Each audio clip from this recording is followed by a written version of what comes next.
So, lads, Satou Sabally is a player for the Phoenix Mercury, obviously. And she has been referred to on this channel as the Myth. The Myth. They all talk about her as the unicorn. I think there is a unicorn from Germany. I don't even think she's the best German in the WNBA. Not only is she not a top 10 player, I don't even think she's the best German in the WNBA. Like, there are 1.5 Germans I would take over her. Phoebish 100%, and depending on the day, maybe Louisa. Like, I don't rate Satou Sabally highly as a player. I think she plays like she's 5'11", and if she was 5'11", she'd be riding the bench. That's just my opinion on it all. She plays like she's 5'11", and if she was actually 5'11", she wouldn't be. She'd be sitting on the bench.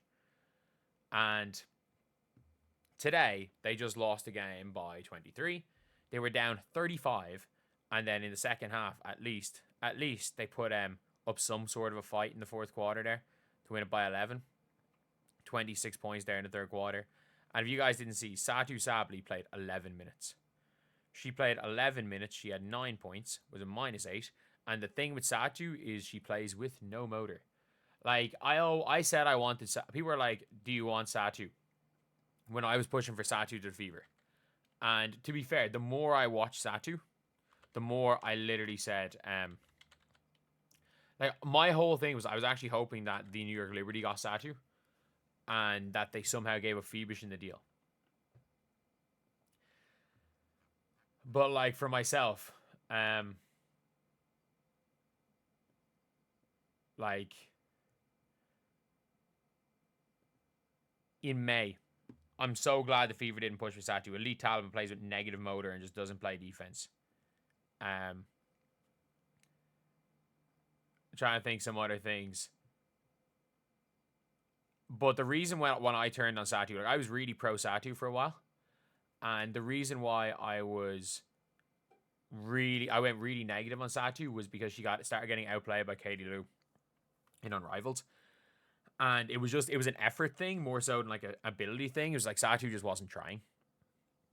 And then she said in an interview, and this was meant to have been like an interview to make her look good. She said she worked out an hour a day at Unrivaled. It said Unrivaled allowed her to work out an hour a day. And I'm like,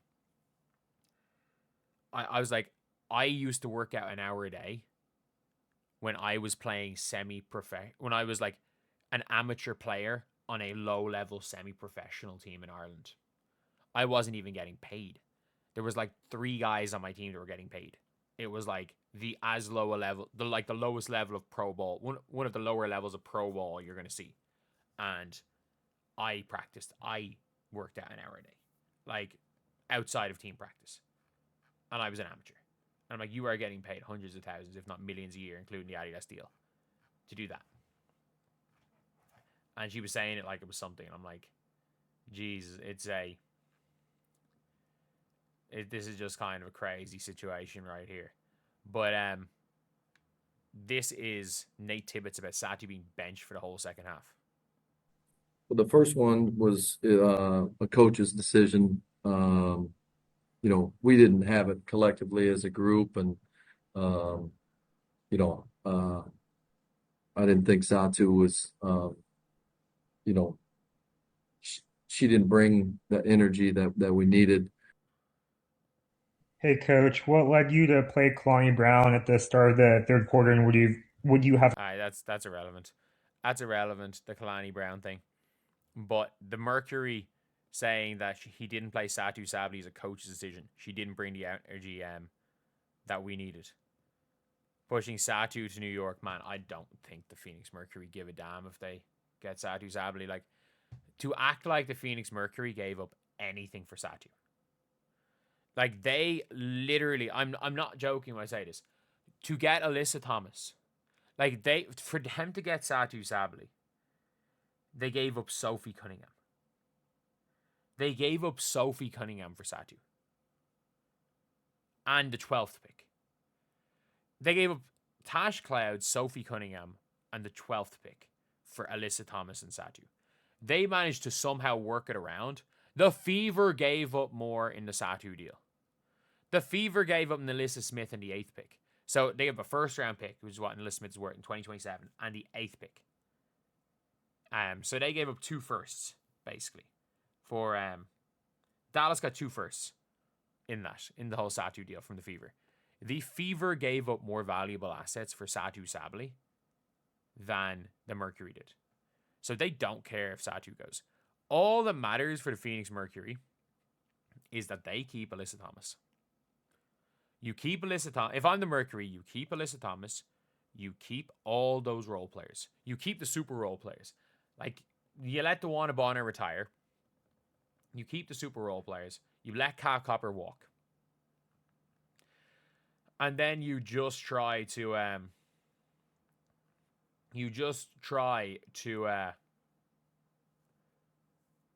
go and absolutely just, like, you just try to get shooters.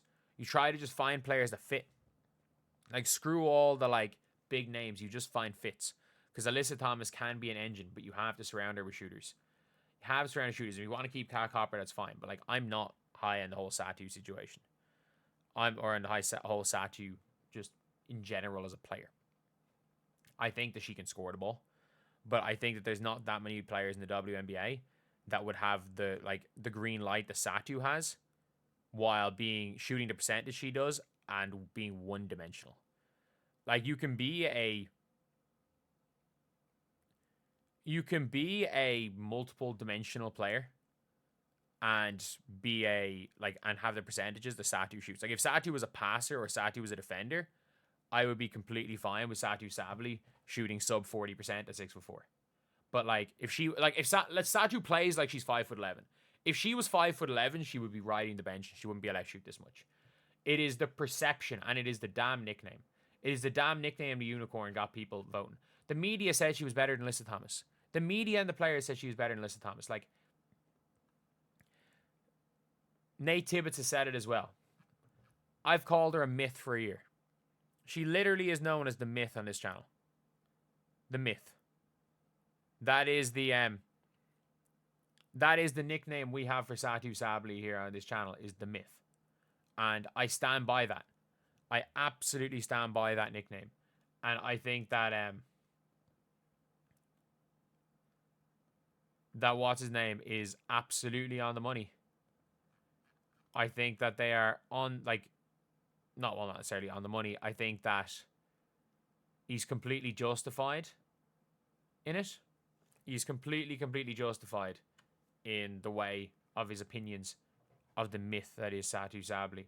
That Satou Sabally really wasn't doing much for the Fever. Or sorry, for the Mercury, which he wasn't. And doesn't really put in any effort. So anyway, yeah. That is the video. Let me know what you guys think in the comment section below. And as always, thank you guys for watching. Please like, comment, and subscribe.